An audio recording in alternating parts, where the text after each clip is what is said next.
Picture this for a second. You are standing on this dusty, sun-baked field. The air is just incredibly thick with tension. Right, and on either side of you, there are these two massive armies just staring each other down, waiting for the signal to attack. Exactly. The noise is deafening. You've got conch shells blowing, war elephants stamping around. Yeah, armor clanking everywhere. But right in the middle of all this chaos, instead of a clash of swords, the greatest warrior on the field just, well, he stops. He literally drops his weapon. He slumps down in his chariot, completely paralyzed by this massive existential crisis. Which is such a striking image. And, we are skipping the usual historical preamble today because if you are joining us for this deep dive, you likely already know we're looking at the Bhagavad Gita. Right, which is tucked right inside the massive Mahabharata epic, right on the precipice of the Great Firewood War at Kurukshetra. Yeah. But we are focusing on a highly specific lens for this exploration, right? We are. Our source text today is actually the 2001 Sanskrit to Turkish translation by the scholar Korhan Kaya. And that's actually a really important distinction to make. It is, yeah. This is a landmark piece of scholarship because it bypasses the traditional English or European translations. Those older translations, they often carry this heavy layer of 19th century Western Romanticism. Right. They kind of color the text with their own cultural baggage. Exactly. Translating directly from Sanskrit into an agglutinative language like Turkish, it forces a certain linguistic pragmatism. Kaya's extensive notes don't just, decode the words. They trace the philosophical DNA of the text. They lay bare the mechanics of how this work absorbed all these competing religious ideas of its time. And really, that is the mission for this deep dive. Absolutely. We are looking at this text not merely as an ancient religious manual, but as a masterclass in philosophical synthesis. We are analyzing how a physical, bloody battlefield is systematically transformed into an internal psychological landscape. And the symmetry Kaya highlights right off the bat is just, well, it's striking. I mean, the mythological war itself lasts for 18 days, right? Right. And the text of the Gita is perfectly structured into exactly 18 chapters. It's like the narrative momentum of a massive blockbuster war epic just completely halts. It creates this pocket of suspended time for a 700-verse seminar on the meaning of life and consciousness. Yeah, the chariot is parked right in no man's land, literally right between the two factions of the same family, the Pandavas and the Kauravas. So Arjuna, the champion warrior, he looks across the lines and he doesn't see some faceless enemy. No, he sees his grandfathers, he sees his favorite teachers, his uncles. And the somatic symptoms described in the text are severe. It's not just a little anxiety. His mouth dries up, his limbs fail, his skin literally burns. Because this isn't just a basic fear of dying. Arjuna's paralysis stems from his understanding of cosmic disruption. Right. He genuinely believes that slaughtering his lineage will destroy the ancient social order.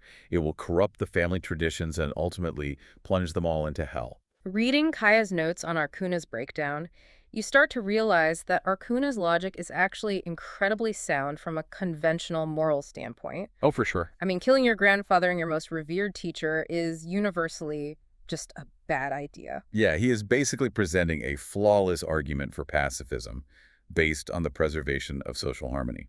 He drops his bow because the math of the war just no longer makes sense to him. The destruction of the family unit completely outweighs any political victory they might win. So, the burden is entirely on his charioteer, Krishna, to provide a counter-argument. Right, and it has to be so overwhelmingly profound that it actually justifies picking up that bow again, which seems impossible. Yeah, because a simple pep talk about courage or military honor, that would just crumble against Arjuna's ethical wall. It wouldn't even make a dent? Exactly. Krishna realizes that the entire paradigm of the conversation has to shift. He cannot argue the physical consequences of the war. So what does he do? He basically obliterates the concept of physical finality altogether.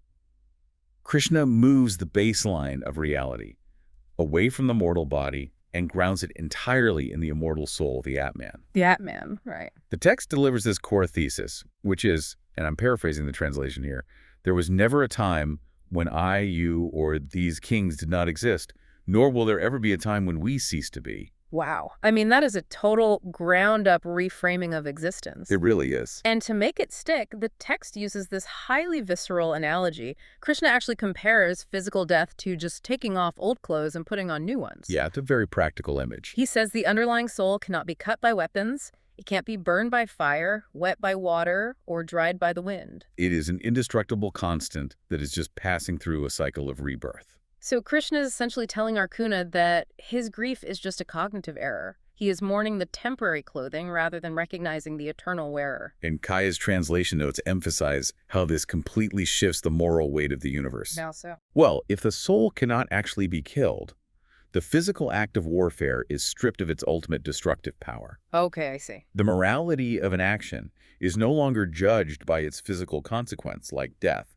It's judged by whether the action aligns with Dharma. Right, Dharma, your cosmic duty. Exactly, your assigned role in the universal order. Arjuna was born a warrior. His fundamental Dharma is to fight in a righteous war.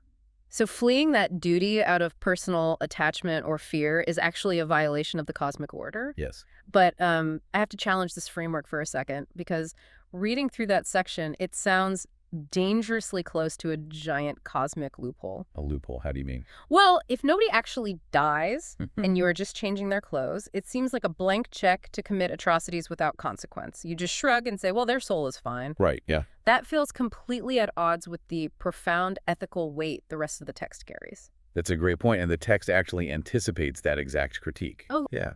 The mechanism that prevents this from becoming just a license for chaos is the radical internal shift required of the actor. Okay, unpack that a bit. The focus moves entirely from the external action to the internal intention.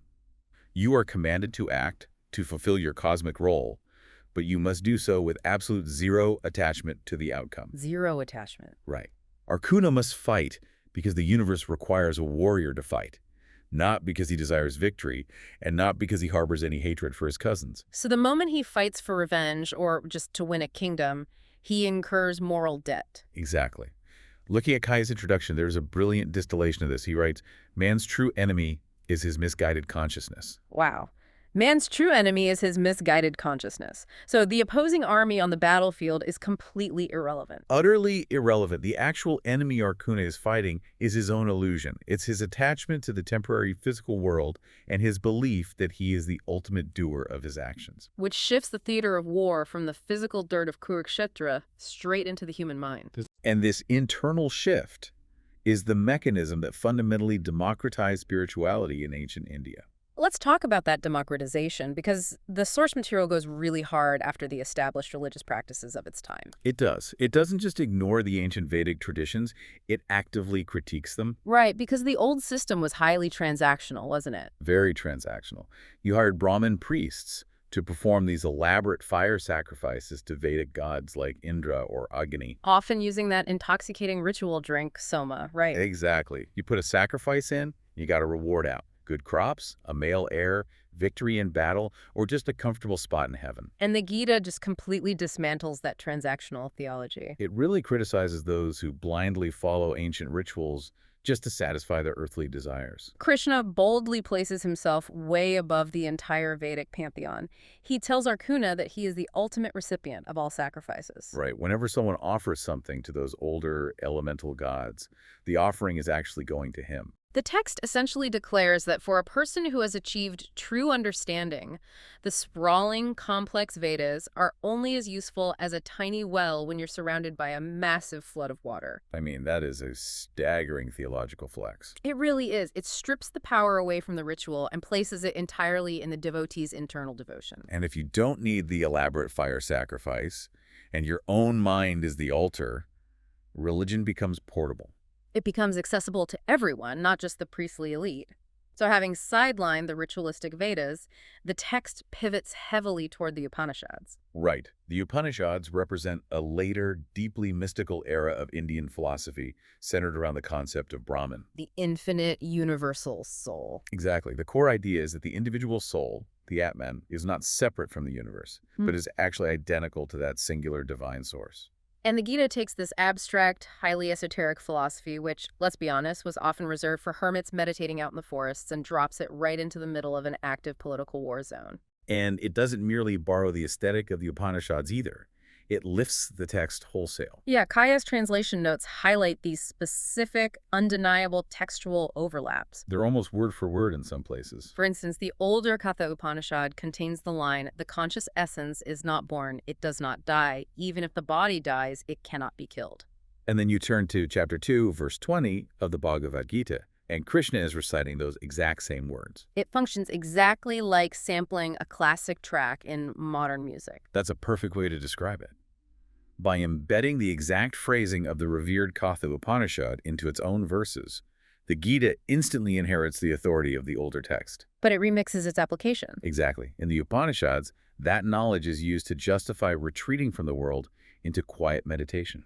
But in the Gita, Krishna uses the exact same metaphysical reality to command Arjuna to stand up and engage in the most violent worldly action possible. That is the pure genius of the synthesis. It takes the ultimate truth of the forest mystics and basically weaponizes it for the active citizen. But the textual sampling goes way beyond just orthodox Hindu sources, doesn't it? It does. The most surprising revelation in Kaya's notes is how the Bhagavad Gita wrestles with a massive disruptive philosophical movement sweeping across the subcontinent at the time. Which is Buddhism. Right. The socio-political context is vital here.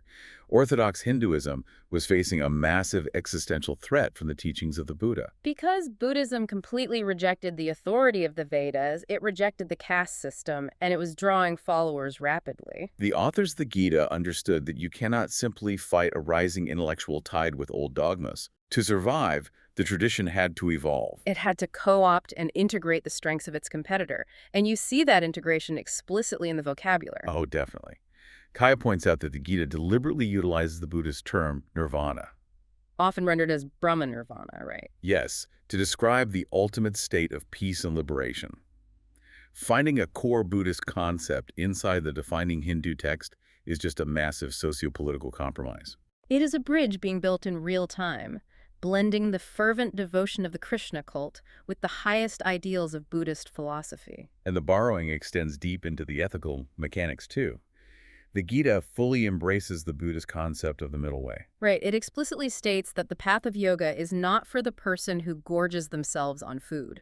Nor is it for the extreme ascetic who starves themselves. It is not for the person who sleeps all day, nor the one who stays awake all night. It's about balance. Which is a direct attack on the extreme asceticism that characterized a lot of ancient Indian spiritual practice. People actually thought torturing the physical body was the key to unlocking the spirit.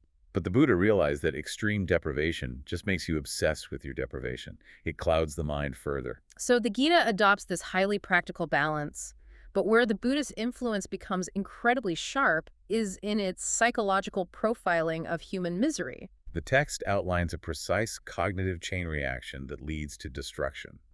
And it starts with a simple, seemingly harmless focus on sensory objects. Right. You look at something, you think about it, and you develop an attachment to it. That is the first link in the chain. And the text warns that attachment inevitably metastasizes into lust or deep desire. And when that desire is inevitably thwarted by the reality of the world, because you can't always get what you want, the thwarted desire mutates into anger. And anger is where the psychological damage becomes catastrophic. The text explains that anger destroys reason and clouds the memory. You literally forget who you are and what your principles are. Exactly. Once your reason is gone, your consciousness collapses, leading to total ruin. This chain reaction doesn't rely on angry gods or supernatural punishments. It is a cold, mechanical observation of human psychology that aligns perfectly with Buddhist teachings on attachment. And the cure prescribed for this psychological chain reaction is profound, unrelenting detachment. You have to train your mind to remain entirely neutral in the face of life's opposites. The text demands that you treat success and failure, heat and cold, praise and blame, pleasure and pain as the exact same thing. You process the sensory input, but you completely refuse to let it alter your internal equilibrium. This represents the ultimate mastery of the self. If you strip away the mythological framing, the chariots, and the ancient dynasties, you are left with a staggering assertion about human agency. Which is what? The text states that for the person who has conquered themselves, their own mind is their greatest ally. But for the person who lacks sensory control, their mind acts as a hostile enemy. So the battlefield of Kurukshetra is merely a metaphor for the daily microscopic wars fought within the human nervous system. Beautifully said.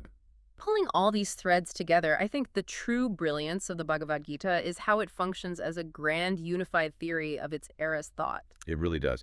It took the ancient transactional devotion to the Vedic gods, the deep metaphysical reality of the universal soul from the Upanishads, and the cold, practical psychology of Buddhism, and melted them down into a single, cohesive worldview.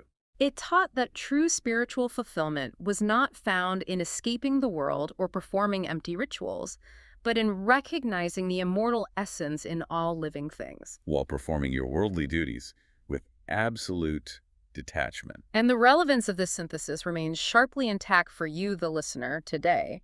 The metaphorical battlefields have simply changed shape.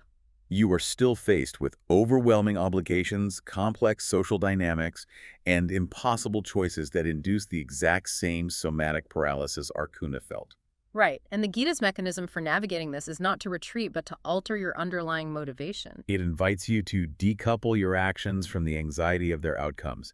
You do the right thing simply because it is the right thing to do. You relinquish your desperate grip on whether it results in your personal victory or defeat. Exactly. But, the concept of treating praise and blame as identically irrelevant is deeply challenging today.